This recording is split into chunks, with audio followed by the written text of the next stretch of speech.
This mapping show for us was very different to other mapping shows that we've had. One of the big challenges was there was a strong narrative component that we had to address. The hardest part about doing these kind of shows is the fact that you're working on a physical piece of media and you're working in a virtual context. On a computer, there's ample opportunities to be very happy and pleased with what it looks like and how the message to an audience transfers. But there's a whole ton of things that change when you apply that to a physical surface. It's a very complicated building. We had to get a team of people to scan the building first. That gave us a very accurate representation in digital to start preparing the ideas and the content. We always knew that audio was going to be a very strong aspect of the show. The music score was an ensemble of different instruments and sounds that are built from a very raw orchestral basis that then turn in and develop into a more modern feeling, lending its idea back to tradition and future. The brief for us was really about tradition and future. Within the 3 acts, we had to kind of give a feeling of that throughout, without being too cliched, hopefully. So for the first act, we had a really subtle piano theme. As the car is progressing to the 991, the most modern version of that car, we're kind of building with grandness and epic sounds up to a climax as the 991 is revealed on screen. To see a history of a brand such as Porsche with the last 50 years of this car, where it hasn't really changed from the beginning, it's just gotten better and better and better every time. That's really struck a good chord amongst our whole team.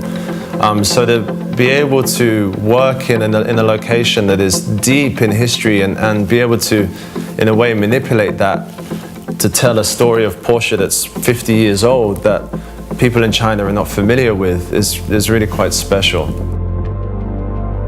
To try to tell a narrative strictly through visuals of something that is so chronological, in some ways it kind of wrote itself, because their history is so unique.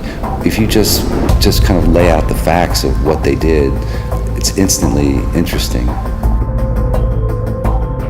We broke up the show into different acts. The first act is about the past, the second act is about the innovation and progression, and the last act is about the future. We decided to pay homage to Chinese design, and we looked at ink as our primary focus for developing a connection about creation. The show begins with a visual comparison to Da Vinci. We were originally thinking of it in terms like, it's kind of the hand of the genius, and we were thinking of different analogies between Michelangelo and Da Vinci, and Ferry Porsche in our minds is analogous to that. He's up there with those types of genius. In between these moments in the story, we, at the bottom of Tai Miao, we see the factory open up at different points. Early on, factory production, and then later on also in the story, you see how the factory had modernized and became more robotic.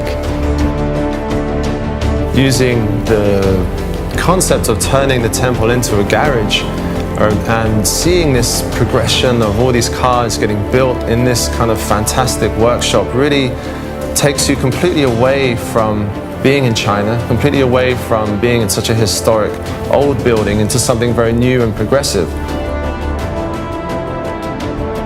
I like the idea that you get to the end of the project and you realize that this is just kind of the beginning. The idea that we were creating the idea of the vault, so that when you see inside and you see these cars lined up, you realize that that's just right now. You can see that lineage is going to carry on into the future.